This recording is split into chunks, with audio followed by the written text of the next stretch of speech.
All right. And we are back with episode 25 of Modern Prescription. My name is Dr. Deepak Dugar. And I'm Dr. Jeff Toll. And today we're talking about a bunch of cool topics.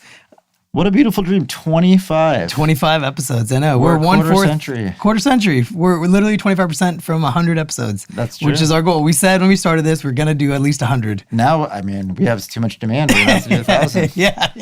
Yeah, we're just starting. So it's amazing to me the people who do have 1,000 episodes. A lot of people have 1,000 episodes. They've been doing it for a couple of years, though, it must have been. Yeah, like Joe Rogan, And maybe a few Tom episodes a Bilyeu. week. Yeah, they're doing multiple episodes a week. Joe Rogan has a lot of time on his hands. Yeah. He can talk about aliens for like 3 hours. He has no other things to do later in the day. I love that. He's retired from Fear Factor, so what else does he have to do? I know. He's been through an interesting path. You know, he's had very He was on that interesting TV show for a while. Yeah. I can't remember. He was a professional fighter too. I don't think he was. Initially? Was he? Yeah, he was a fighter. I don't think he was a fighter. Oh, really? He's an announcer for UFC. Okay. So his relationship was purely media.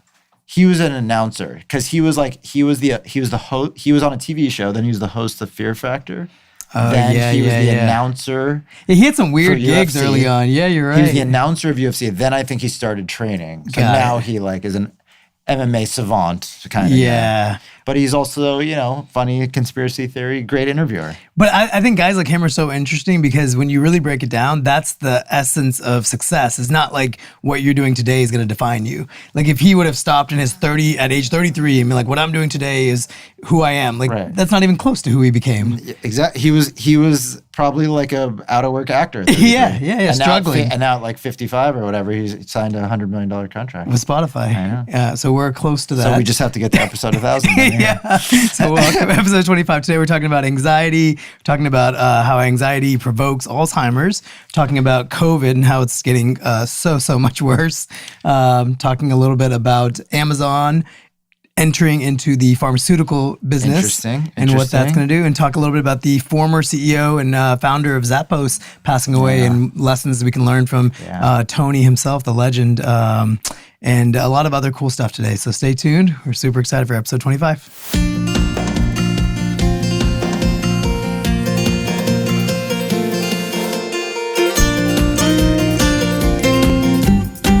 All right, welcome back. Episode 25, quarter century. Good to be here with you again. Good to be here. I know. This is good. I like that we're filming on Sundays now.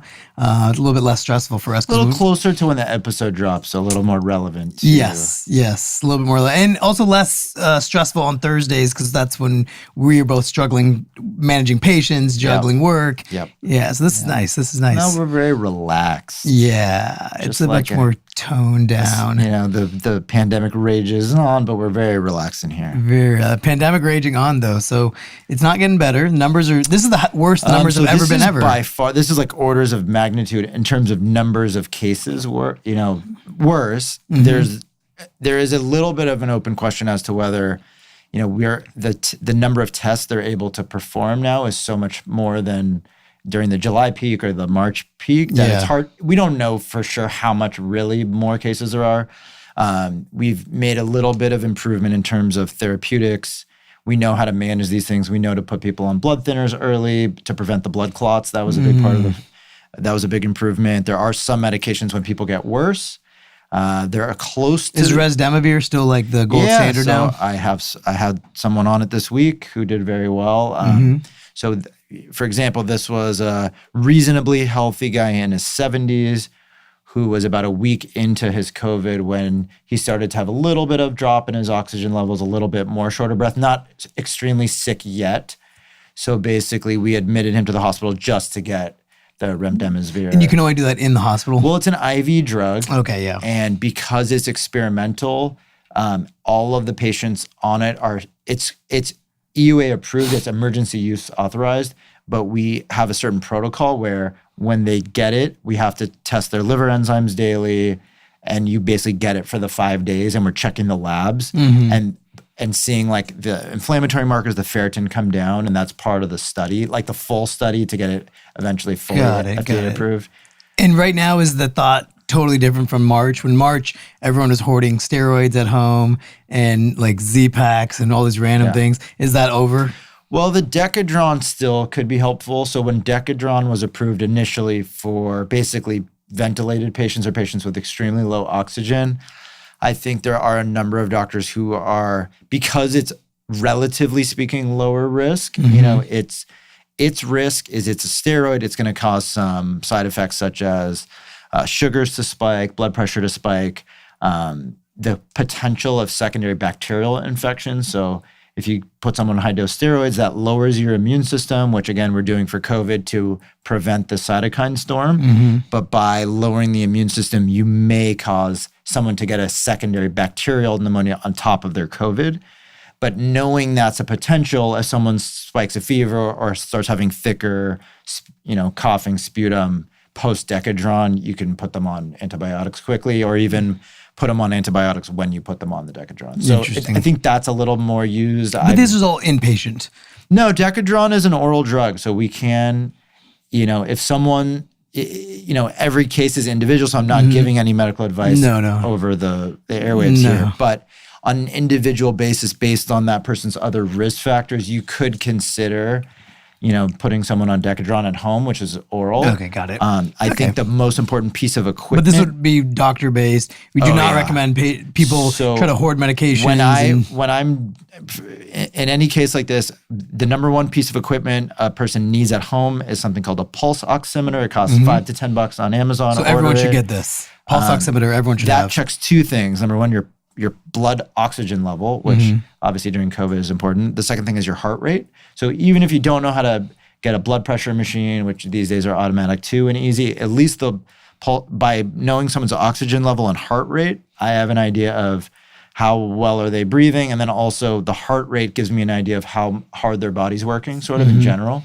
It's not a perfect, but I know if someone's heart rate's 110, that doesn't sound very good. And if someone's heart rate is 60, they're probably at pretty low risk of this. You know what I mean? Yeah, from it getting worse. It at least gives me some data to go on. Pulse ox, I think, is important for everyone to have too, because first of all, everyone's pulse ox readings can be a little variance. Yeah. Generally speaking, you want it to be 95 to 100, but it can always have a little variance, a little deviation. But I think it's important to have because, like you said, if you're starting to get really short of breath or starting to have really bad coughing or any kind of tightness in your chest, wheezing, that's an immediate sign. If that number starts to drop, you immediately need to call 911, go to the hospital. Right. And so a lot of the times I'm doing either daily or every other day, either virtual visits or phone calls where I'm back talking to the person, looking at, give me the vitals, how's the cough today, how are you feeling? Yeah. And kind of managing it literally every single day throughout the course. Yeah. So it's almost, they're getting almost as much doctor care as if they're in the hospital. When the doctor rounds in the hospital, I see you in the morning and then I usually don't see them again. Right. So this is like the same amount of at least cerebral attention. Like I'm thinking about what's going on with the case or whatever. So speaking of, testing, like you said, is being done exponentially more than before. Yes. So the number of positive tests are way higher.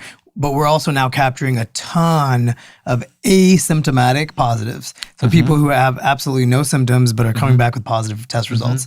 And what do you suggest for those patients now? Because there's a lot of those.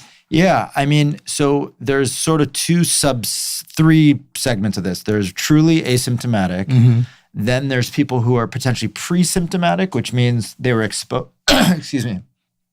They're exposed a few days ago. They're not yet having symptoms, but they are positive and they will have symptoms. Right. And then there's the post-symptomatic where you're really resolving, but you're still PCR positive. But that's more obvious because those patients know that they were sick. Right. So that's different. So if you're in the asymptomatic or pre-symptomatic stage and you test positive, really why that's helpful, the reason I like everyone to test as often as possible is you can then quarantine and not expose your loved ones, friends, elders, coworkers, et cetera. The whole point of knowing is that's one more place to, first of all, quarantine and then tell anyone you've been around the last 2 weeks, you may have been exposed and self-contact trace. And hopefully if each person is responsible to test and let anyone know if they're positive, even if they're asymptomatic, that will slow things down. And even by slowing things down by 10 to 20%, then we're that much faster to be able to,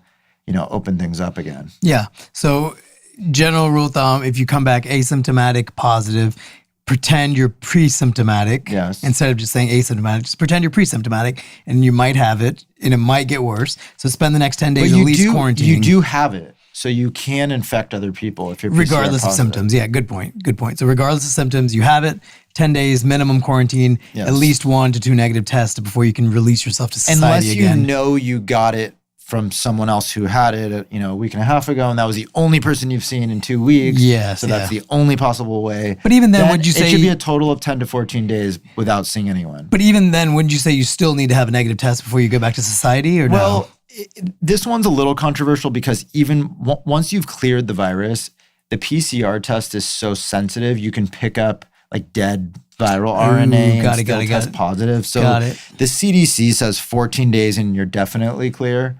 So but PCR would be the way that you judge that, though, by far. Yeah. What about antigen testing, the rapid antigen? Is that you good run into enough? the same problem. Do that have false positives and false negatives?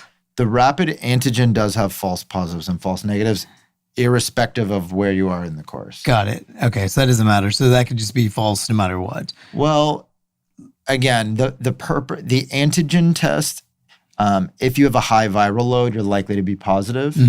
But it's less specific because instead of looking for the RNA of the virus, it's just looking for fractured pieces of virus. The external pieces. And some other virus potentially could look like that. It's just less text, so it could be false positives. But in any case, so the purpose of the rapid test is if you're symptomatic, you should get a rapid test. Yeah. If you're trying to screen yourself before seeing family members, you should get a PCR test. Yeah, smart. And then we were talking a little bit because there's a study that came out that showed that anxiety leads to increased chances or worsened condition of Alzheimer's. And so right now I feel like everyone's anxiety is at an all-time peak high, especially with the elderly community. Every older person is worried about, oh my God, am I going to die from COVID? Because we all generically say that if you get COVID and you're under 70, nothing to worry about. So basically you're saying if you are over 70, you're screwed, is what people are unknowingly saying when they say that kind of stuff.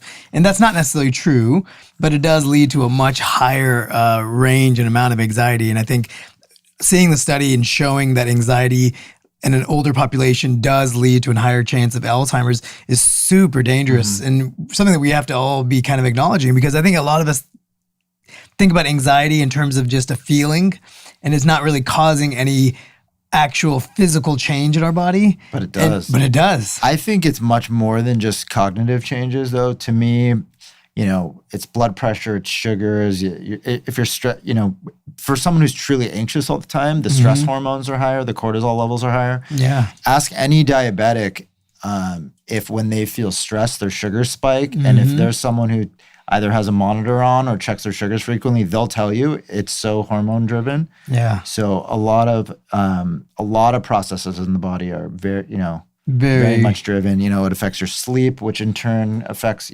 cognitive stuff significantly. That may be how it's doing it in terms of cognitive changes. But for sure, anxiety, I think the biggest crisis that one of the biggest crises that COVID has caused a lot of crises. Including financial, et cetera. But one of them is just like pan anxiety. Everyone's anxiety.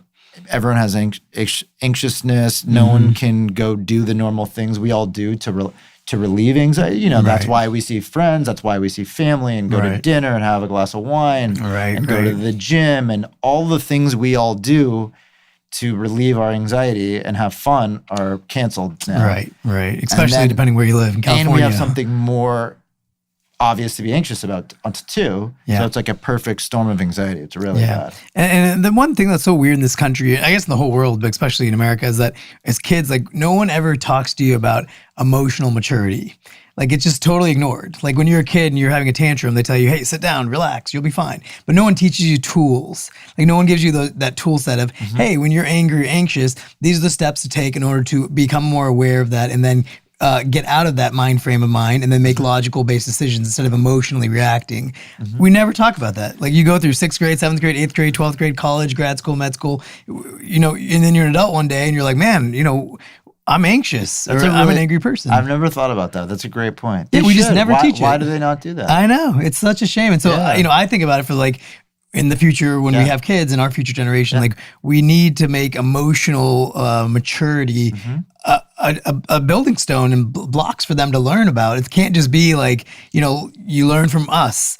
We aren't the best teachers. No, it's the worst. We're the worst. And if you look at like who taught us, every single person listening to this right now, you have really bad habits that were programmed from your parents, from your teachers, from your friends, your family, your girlfriend, your wife, your husband. You have bad habits that have been programmed. And it's because you don't realize that just because they're in a position of authority over you doesn't mean that they're amazingly perfect people. Right. You know, the older we get, we see sometimes our parents, grandparents, uncles, aunts, and you see like, hey, that's not normal behavior.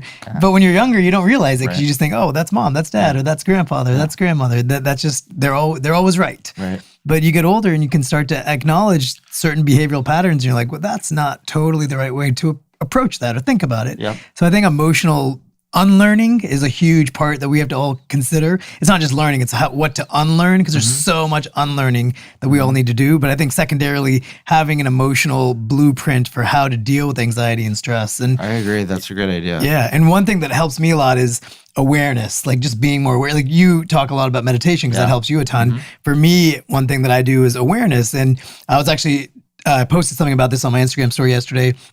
And had a couple of influencer friends DM me like, oh my God, what do you do for your awareness? Like, how do you help? How do you improve that? So I was talking to one of them about her. She'll probably come on the show soon too. But I was talking to her about what I do is really simple. I try to just take 2 or 3 seconds, 10, 20, 30 times a day and just kind of like note mentally like how I'm feeling.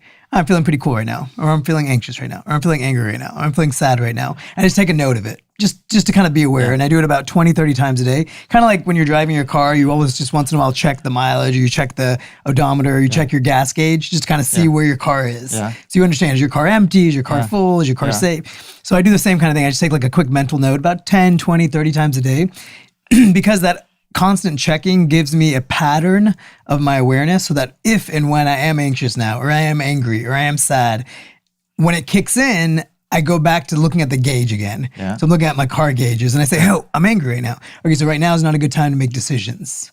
Right now is a good time to absorb, understand, but don't make decisions right now. A lot of people love to make decisions when they're angry. Everyone does. Big decisions. Angry decisions are the biggest decisions we make. Sad decisions, not so much because there's less stimulation in the body. There's less catecholamines. But when you're angry, they're surging. I mean, you're releasing so much catecholamines that you're just in a position of fight or flight.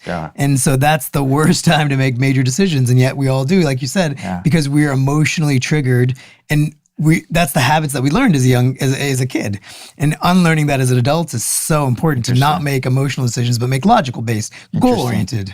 Right. So like when the governor sees there's a lot of cases of COVID, not just an emotional decision to shut down, stop the restaurants from operating outdoors. Exactly. With no basis. With no basis. And I think that's a great example you just said, because I think there's an emotional reaction to some degree where he's like, I don't want to get in trouble. I got to do something. And so he thinks the easiest thing to do is shut down dining. I think this is interesting. Sorry to switch the subject. I think what your point is extremely well taken, and I wish I could do that too, and I'm going to try to do that. Yeah, I think it's just really important because I think that all of us, we tend to make emotional-based decisions with patients, with friends, with family. With everyone. And instead of that, we all have a goal. Like all of us have a goal in whatever thing we're doing. If you're with a patient, your goal is to make them very happy and continue to come to us. If you're with your significant other, your goal is to make the relationship better and continue to grow together. If you're with your parents, you want to have a loving, warm relationship. And yet emotions sometimes dictate what we say so much more than they need to. Right. Logical basis is no matter what your mom says, you smile and say, love you.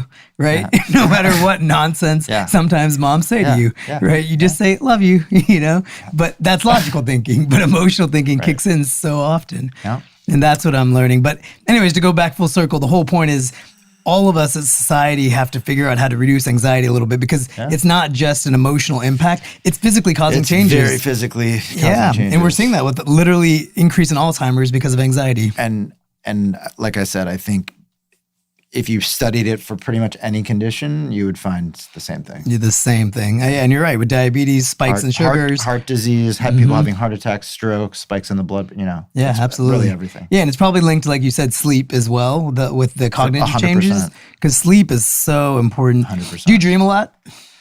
I would say so. I don't always I remember that I had a dream, but I don't always remember the specifics of the dream, I would say. Some nights I feel like I dream so vividly that I feel like I'm not sleeping. Like I feel But like I'm then you're awake and really I'm sleeping. thinking. Right, but you're probably sleeping even more.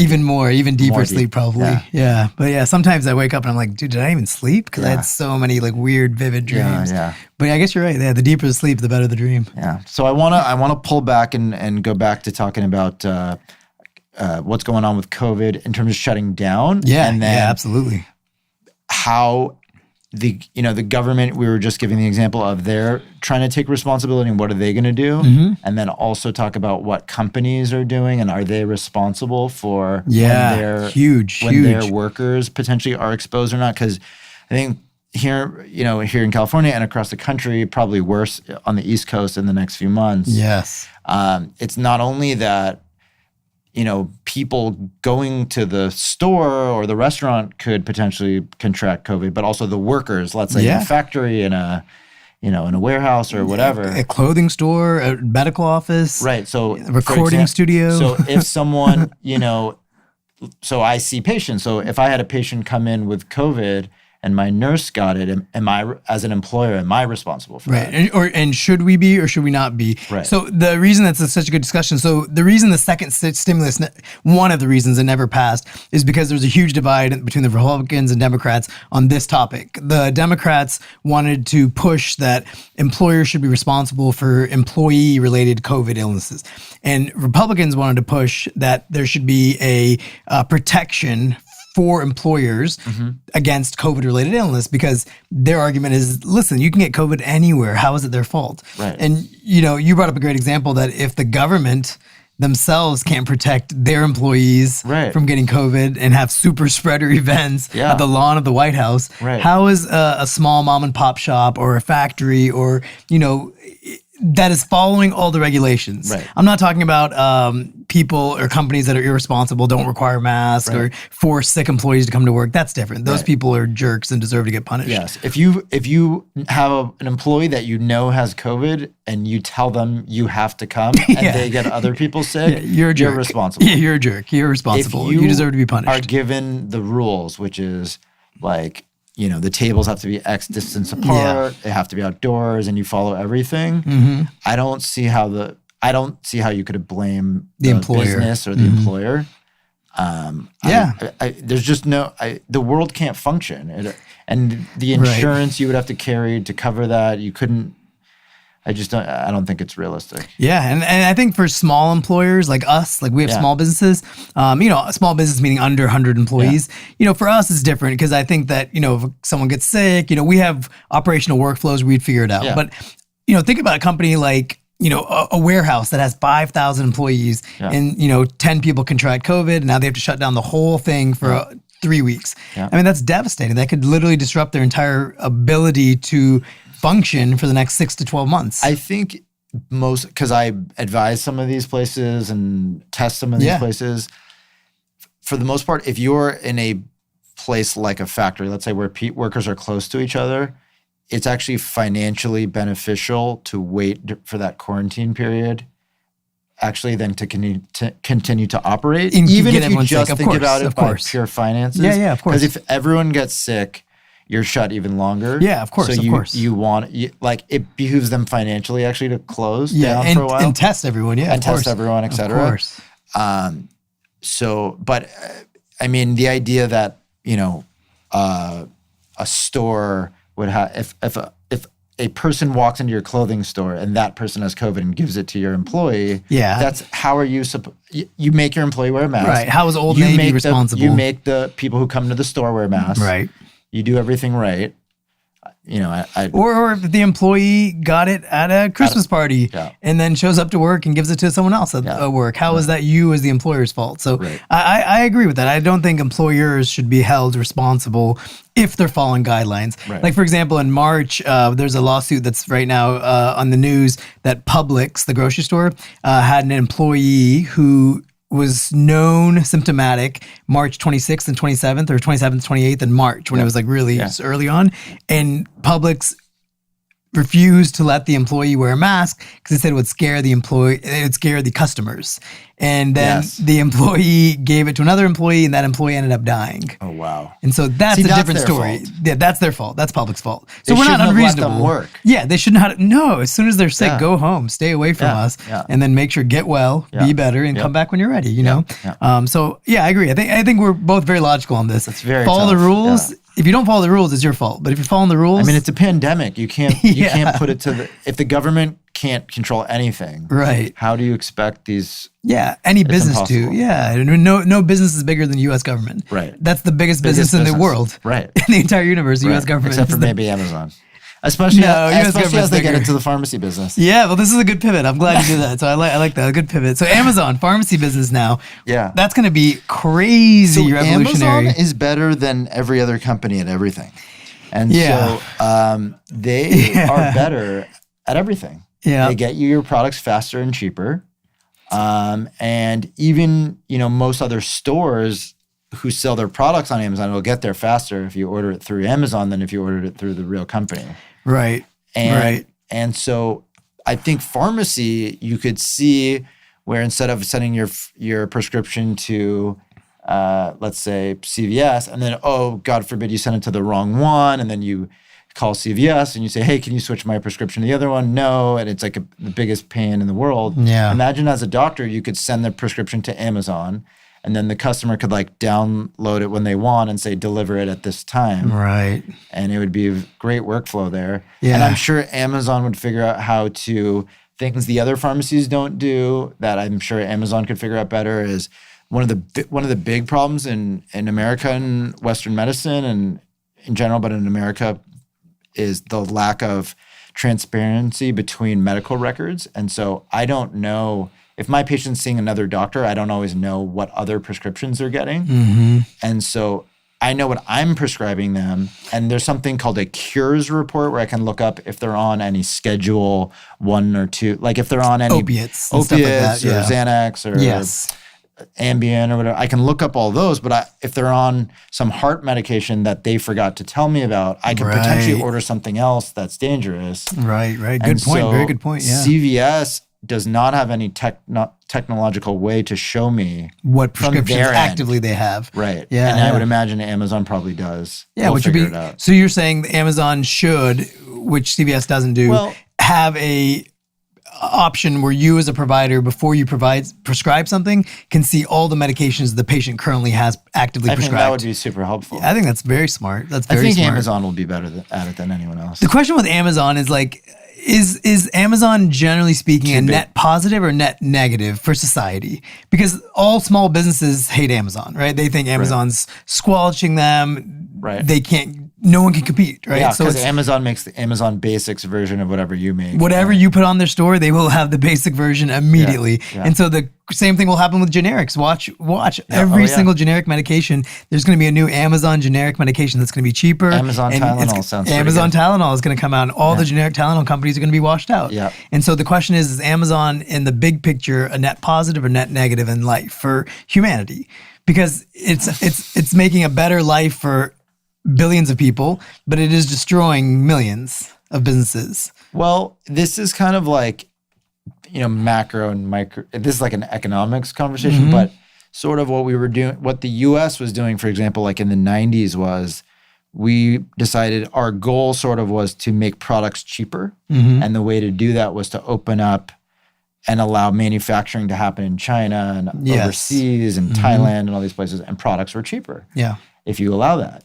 And then the backlash of that was, jobs are going down. And Amazon is like a version of that where if you let Amazon sell it, it'll be cheaper and get to you faster. Like there's no doubt about that. Right. But it may affect other businesses. So eventually everyone's going to work for Amazon and Bezos is going to be very, very rich.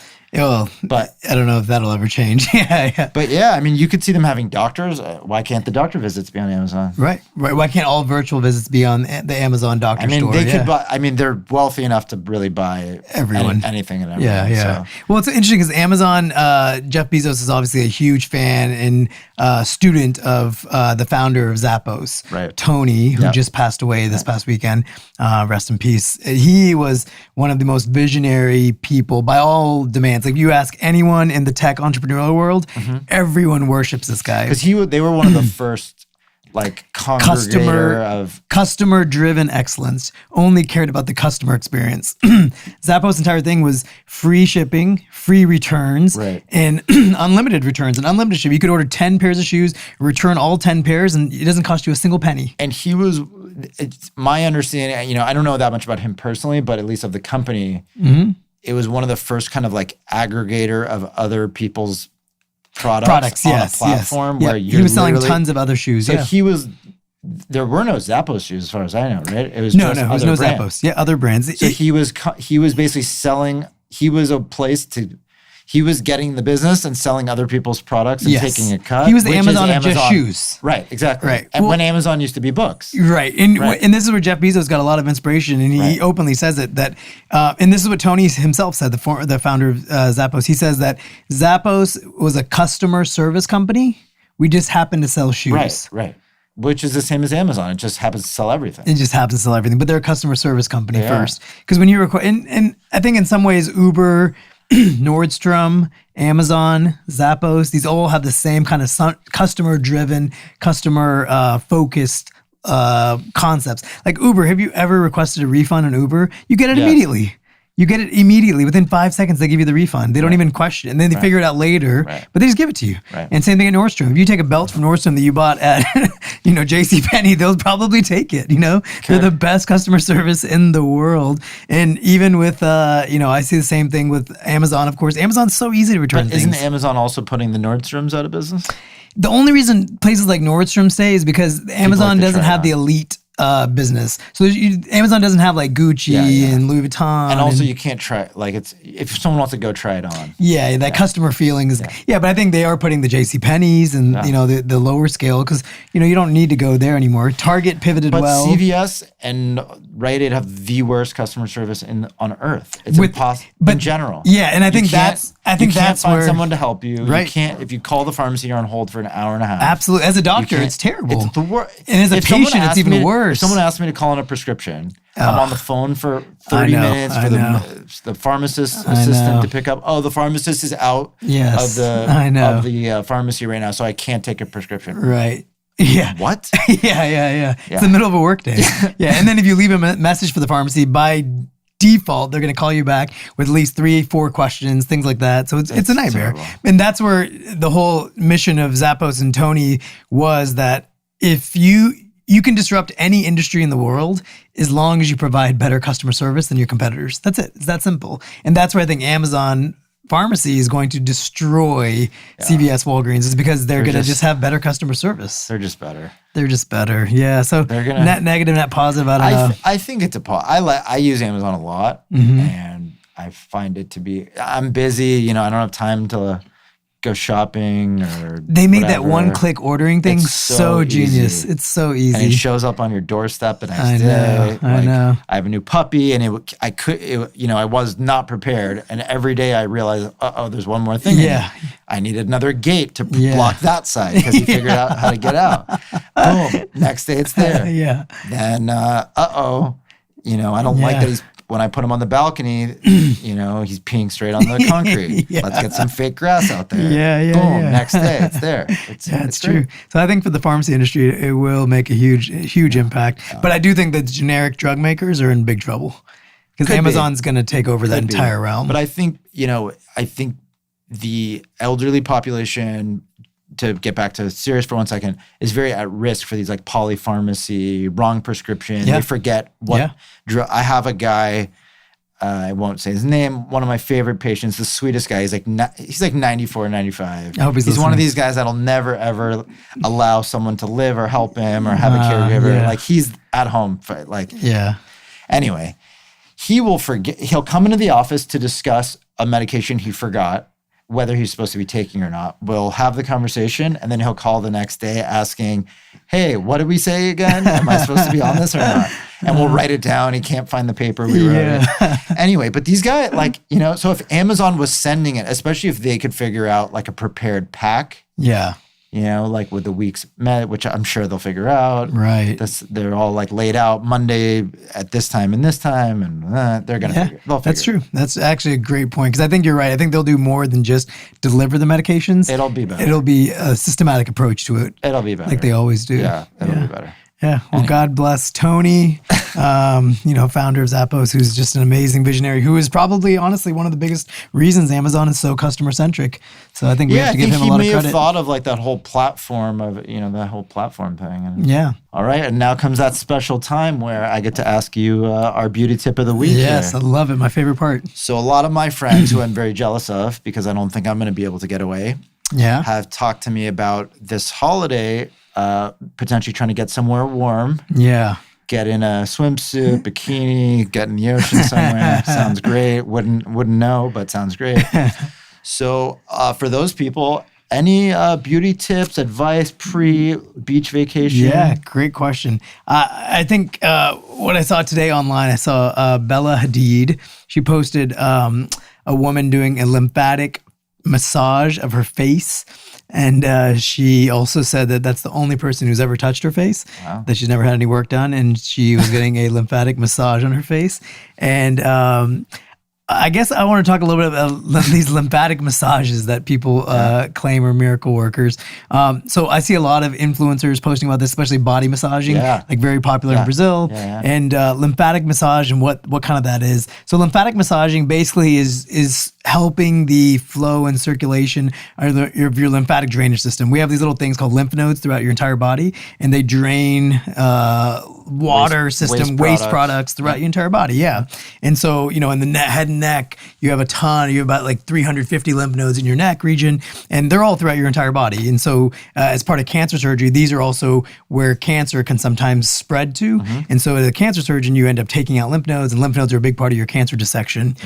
That being said, they're also water carriers, so they carry a lot of water sometimes. So lymphatic massaging, generally the concept is to help get the water to move from one area to another. So you'll see it in the face, you'll see it in the body. I've seen the one where they kind of use their hands to move the water out of the like abs and into the butt region. Like just at least out of the abs and down to kind of give you that six pack.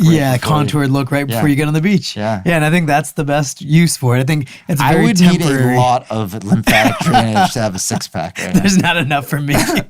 You're way closer than me. I'm never getting that. But no, I think lymphatic massage is probably not super useful. I don't think it's harmful at all. I think there's no harm. So absolutely, if you want to do it, do it. I think you may feel like tired or sore after because you've moved so many fluids around, waste products and whatever. Definitely drink a lot of water if you get a... Definitely drink a lot of water, a lymphatic massage in the body. But it seems like I'd rather have that than what happened to Nate Robinson this week. I know. Poor Nate Robinson. What a shame to go from one athletic Slam endeavor dunk champion to a champion of all memes. Of all memes. He's going to be on every meme for the rest of the year. I mean, it was really bad. Oh, man. And we're going to have Jake Paul and Logan Paul's friend and surgeon who I don't think ever operated on them, but he's a sports doctor. Yeah, we're gonna have him on and talk to us a little bit about how does he help these athletes get into peak shape and how does he get them into peak performance physically? Because I and me and you always talk about getting people into peak performance mentally, and you do it through medications. I do it through surgery to get them to feel their best. But with an orthopedic surgeon, it's kind of like he's actually physically tuning their muscles and joints. And that is super cool. Yeah. So I'm super excited to learn more. But boxing is also a mind game. Very much so. Definitely a mind If game. not the most important part. Yeah, just like golf. Yeah. Yeah, it's all mentality. Because as soon as you lose a little bit of that, oh man, am I going to win this? Then it's over. It's over. It's over. Did you ever play tennis or? Yeah, I play tennis. Yeah, tennis is a mind game too. Yeah, for sure. I think when you are feeling it, you're hitting winners, and when you're not, you're hitting unforced errors. And that's tennis. Because the reason tennis is so cool is because you're never done until it's over. Every other sport, there's a clock. Right. Like boxing, if you got destroyed the first 8 rounds, you have to knock them out. You have to knock them out, or it's over. Yeah, right. Yeah. And same in every other sport. You have to come back from a. Yeah, like in golf, there's no way to come back. No if you clock. played really crappy the first 9 holes, I see what you're saying. There's no way to win. But tennis, like literally, as long as you're still in the game, you can still win. Right. As long as you have that mental strength. Yep. Even if you're down 6-0, 6-0, 5-0, you can still come back and win. That's true. But that's very rare. But I like tennis. I've been playing a lot of chess recently. Oh, did you watch Queen's Gambit? After I watched Queen's Gambit, I started playing, and then who knew I was like obsessed? And I downloaded Chess with Friends. If anyone wants to play against me, I can look up send me a DM if you want to play. That's super fun. And I'm already. I played like 20 games. I'm like 20-1. Nice. And I got ranked in the top like 5,000 on this app already somehow. So maybe you're a savant. You don't realize No, it. I used to play a lot as a kid. Oh, you did? A lot of chess.